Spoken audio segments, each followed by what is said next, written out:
You've held one in your hands hundreds of times. Maybe you're holding one right now.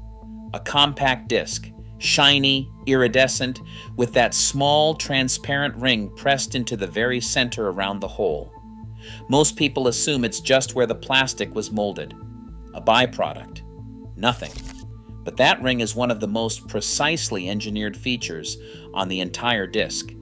And when cheap manufacturers tried to cut corners on it, their products failed. Not sometimes. Systematically.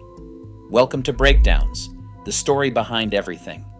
Today, that small ring in the center of every compact disc you've ever owned. To understand why that ring exists, you have to go back to 1979. Two of the biggest electronics companies on Earth, Philips in the Netherlands and Sony in Japan, sat down together to build something the world had never seen. A disc you couldn't scratch into silence. A disc that read sound with light. Their joint engineering task force was led by Kees Skohammer Immink at Philips and Toshitata Doi at Sony. These two teams spent roughly a year hammering out what would become the Red Book standard, published in June 1980. That document was the blueprint for every compact disc ever made.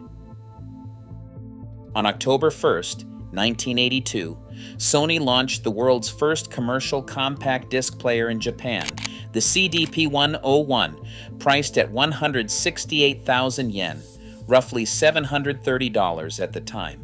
And on August 17th of that same year, at a Philips-owned pressing plant in Langenhagen, Germany, the world's first commercial compact disc rolled off the line.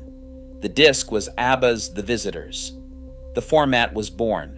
But it was born with an engineering tolerance problem hiding in plain sight, right at the center. Here's the physics that makes that center ring so critical.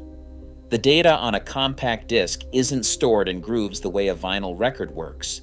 It's encoded as microscopic pits and lands, tiny bumps and flat surfaces, burned into the disc surface and read by a laser. The track pitch, meaning the distance between adjacent spiral tracks on the disc, is approximately 1.6 micrometers. To put that into perspective, a single human hair is roughly 70 micrometers wide.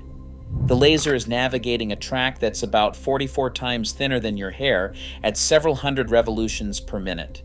Any wobble, any eccentricity, any slight off-center spin, and that laser loses the track entirely. You get skipping, you get red errors, you get a disc that simply won't play. And that is exactly what the center clamping zone prevents. When you slot a compact disc into a player, the disc doesn't just rest on the spindle, it gets clamped. A mechanism grips the disc across an annular zone surrounding the center hole. According to the IEC 60908 standard, ratified in 1987 and published in final form in 1999, that center hole must measure exactly 15 millimeters in diameter, with a tolerance of plus 0.1 millimeters and minus 0. Not approximate. Not close to 15 millimeters. Between 15.0 and 15.1 millimeters. Full stop. The clamping area itself must sit within a zone between 26 and 33 millimeters from the center, and the flatness of that zone, the ring you can see and feel on the disc, must not deviate more than 0.1 millimeters on either side. That is why the ring is there. That slightly raised, slightly stiffened annular zone is the mechanical anchor point for the entire precision optical system. Without it holding the disc perfectly centered and perfectly flat, that 1.6 micrometer laser track becomes impossible to follow consistently. Now here's where the story gets genuinely interesting. Because the Red Book and the IEC standard didn't just describe how a disc should work. They created a performance floor that every single manufacturer in the world had to meet to be compatible. Philips and Sony jointly held the two standard essential patents at the heart of the format, the 8-to-14 modulation system, owned by Philips, and the cross-interleaved Reed-Solomon coding error correction algorithm, owned by Sony. Every company making compact disc players or discs was licensing from them. Every company was building to a specification they co-wrote. And that specification was unforgiving. When the compact disc market exploded through the mid and late 1980s, dozens of manufacturers entered the space with cheap players. And the single most common failure point was centration. A player whose clamping mechanism didn't hold the disc to that precise 15mm tolerance, a disc whose center zone wasn't flat within 0.1 millimeters, introduced enough wobble to make tracking errors unavoidable, not because the laser failed, because the disc was moving when it shouldn't have been.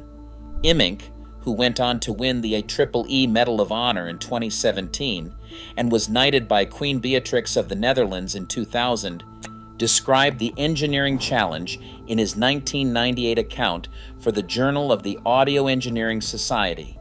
The tolerances weren't conservative.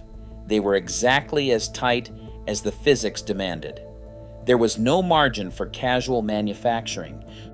So what you're looking at when you pick up a compact disc and tilt it toward the light, that translucent ring, firmer than the rest of the disc, slightly elevated, is the physical expression of a non-negotiable engineering boundary. It is the thing that tells the player's clamping mechanism exactly where to grip. It is what keeps a 1.6 micrometer laser track readable at all. Philips and Sony didn't put it there to look good. They didn't put it there as branding. They put it there because at the rotational speeds a compact disc operates, at the track densities the format demanded, without a precision anchor point at the center, the whole system collapses. The ring is a tolerance made visible, a physical contract between the disc and the machine that reads it. The next time you pick one up, look at that center ring and understand what you're actually holding. Not a simple plastic disc, a precision-engineered object where the difference between a working product and a failed one is measured in fractions of a millimeter, and built into the standard from the very beginning, June 1980, by two engineers on opposite sides of the world who decided that if you were going to store music on light, you were going to do it right. If you found this fascinating, hit subscribe for more stories hiding in the ordinary. And as always, have a blessed day or night.